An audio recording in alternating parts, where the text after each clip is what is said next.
What's going on, YouTube? Been seeing a lot of talk, a lot of housing market talk, a lot of inflation talk, and I was going to talk about generally inflation today, and really with a focus on just buying as many assets as you can, because we're all fucked here in a little while. Anyhow, but basically, second half of my day, I'm just letting the YouTube autoplay, and I get hit with 3 inflation videos in a row. And I was like, well, I'm just going to tie these things together because I know Friday was a housing market video, and that all relates. We're getting to a point where, like, I don't know if as many people ever have paid attention to, like, the inflation in America in recent memory. I don't remember any time. I mean, obviously, like, I've only been an adult for 9 years or whatever. Like, I haven't been, like, paying attention to money things very long. But we're hitting a point where, like, inflation has become, like, a huge subject to talk about. Like, everybody's talking about it. It's been like that for a while because we just came out of a period of, like, some of the highest inflation we've had in a long, long time. And don't get me wrong, we're not out of the woods yet. We're still coasting around 3% inflation.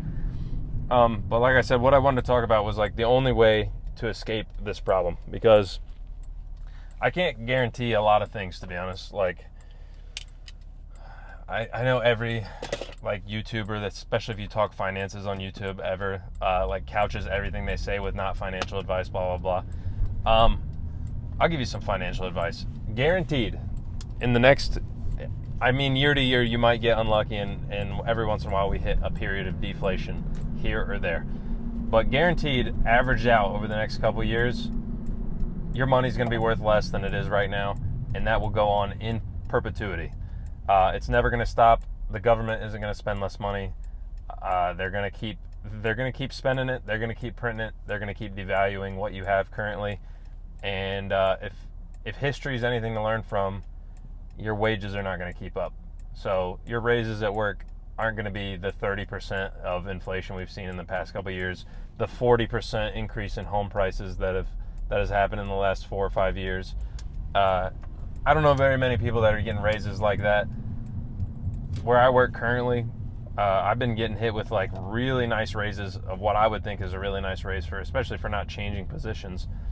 My raises have been, like, almost 25% in a 2-year period or so, and I feel like that's abnormally high.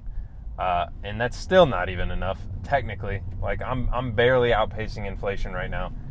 And I know most people are not getting 25% raises. Where I live, it's a little different because it's so cheap. I mean, I'm in a Walmart parking lot right now. You can check it out. Normally Walmarts aren't in, like, the nicest spots. I live in rural Ohio. It's cheap as hell to live out here in general, compared to a lot of other places, honestly. This is about as good as it's going to get, really, unless you live in, like, a really shitty part of a city, or maybe you, like, no offense, deep south or whatever, but maybe you go to, like, Mississippi or Alabama, maybe West Virginia or something. You go live in the middle of fucking nowhere, one of those states. Then you could find some cheaper living. Your money isn't going as far as it used to, and it's never going to go that far again. It's only going to get worse. And the whole reason I was going to make this video today was the only way you get ahead of this, or at least maintain, is you buy assets. So I made that video on Friday basically talking about homes. I'm currently in the beginning stages of looking for a house to buy, basically. One, just to upgrade the living space, get a little more room and stuff for the family, but also, like, a home, they at least appreciate in value. I mean, there's all kinds of costs. We can go into it some other time, maintenance, all these things. I get it, interest, all these things. And we are at a period where houses are, like, all-time high prices. We got really high interest rates right now. It's not looking ideal for someone like me who's trying to buy their first house. And we're at the peak of what I personally think is at least going to be somewhat of a housing downturn. I don't know about a full-blown bubble. I don't think we're hitting 2008 levels. But I think it'll slow down here eventually. But having an asset that can keep up with inflation is the only way out. So literally, like I said, when people say no, not financial advice and all these things, here's some financial advice that I can say I don't get. It doesn't matter. It's the most basic thing ever. It's really simple. It's whatever. you got to buy assets. Some people argue this and that about your home not being an asset. That's fine. I mean, some people believe one way or the other. That's what it is. I personally think it's like half and half. I'm split. I'm split decision on that. I don't think you should look at your primary residence as like a full-blown investment. That's not what it is.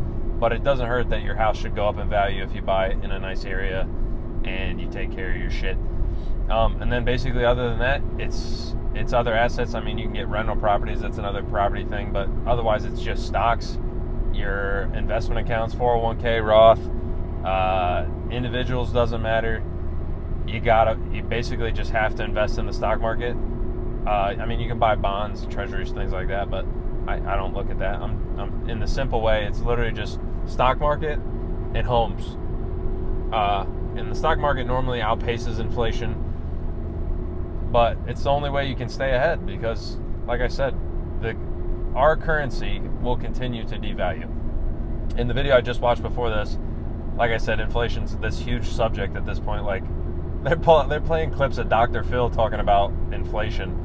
I watched Dr. Phil when I was a little kid, maybe like daytime television shit, but I don't remember him talking about money like that, talking about the prices, how the prices of groceries have inflated over the past couple of years and things.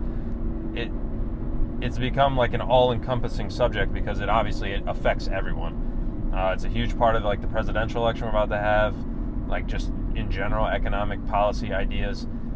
One of the videos I was watching earlier, he's like, I cut all this political shit out of the video because I think it's really all the same. And I mean, he's not wrong. Like, it doesn't matter if we have a Republican or a Democrat in office, I don't think. Overall, Congress controls the purse. If you don't know that, look into it a little bit. That they're okaying all the spending we're doing. Obviously, the president has a little bit of a say in here as well, but it's really Congress.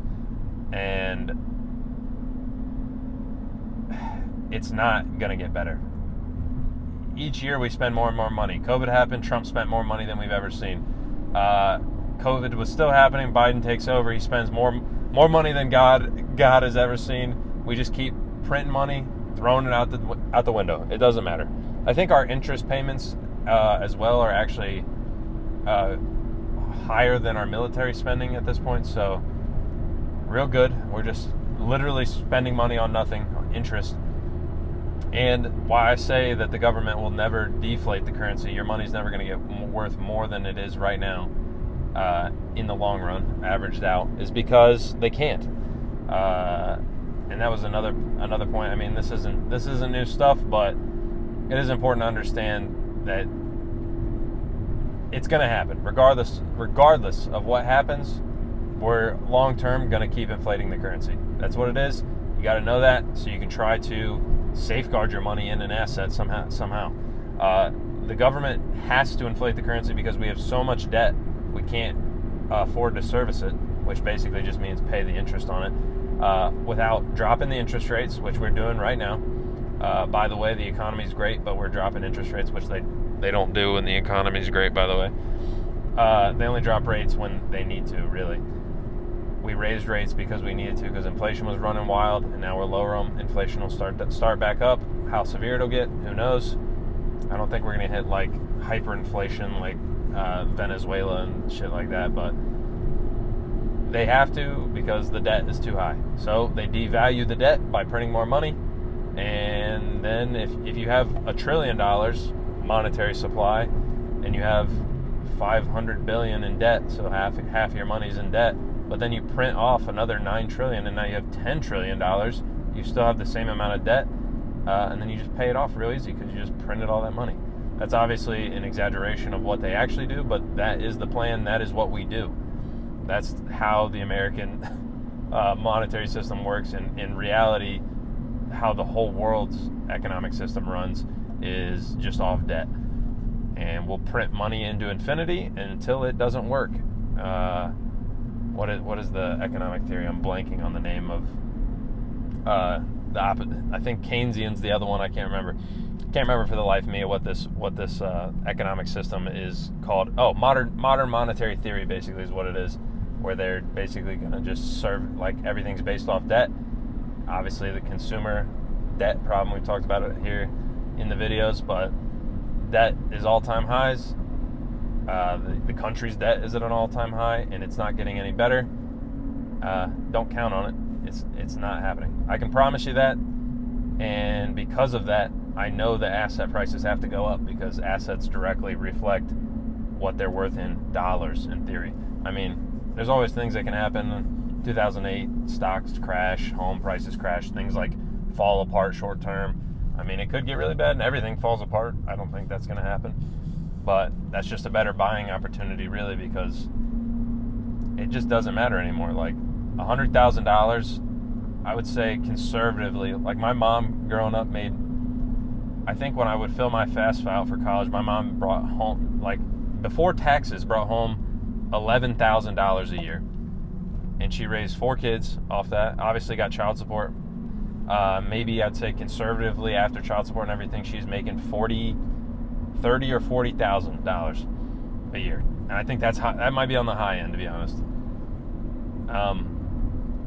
And I'll be making easily double that. Me and my wife combined are making by the end of maybe like next year, roughly like triple to quadruple that. And I'm still like, man, I don't really want to buy a house right now because this shit's so crazy. I don't want to pay $2,500 a month for a home. I just don't want to do it. I don't want to buy anything. I don't want to buy a new car. I don't want to buy a house. I just keep sitting on my money, and right now I'm getting good percent on my savings account, getting 4.5%, just letting money sit because the interest rates are high. But once these interest rates drop, you're not getting anything for it. So I'm dumping it either on paying debt off as they inflate the currency into oblivion, or I'm going to invest it. And that's all there is to do. Buy the house and put it in the house and hope that keeps up with inflation too. But who knows? You buy a house for $300,000 right now, and then 2 years later the housing market crashes and it's worth $200,000, and there goes $100,000 of equity. And you better hope you don't lose your job or anything crazy happens, because you're getting fucking foreclosed on if you don't have any equity in the home. You can't even sell it. So that's where we're at. My only advice is buy assets. Save as much money. Quit spending. You better get a fucking grip. You better save up as much as you can and just buy assets as much as you can, because that's your only hope. Long term, obviously, have your money set aside, get your emergency fund and all these things. Have some spare money laying around, extra maybe to buy in when shit goes through the floor and you can buy in at a low price. But that's the way. That's the only way you win in this scenario. And that's what I plan to do. Hopefully, that's the goal. I don't know. You guys got to let me know what you think. I really don't see how it ends any other way. Inflation. Here we go. I'll catch you guys tomorrow.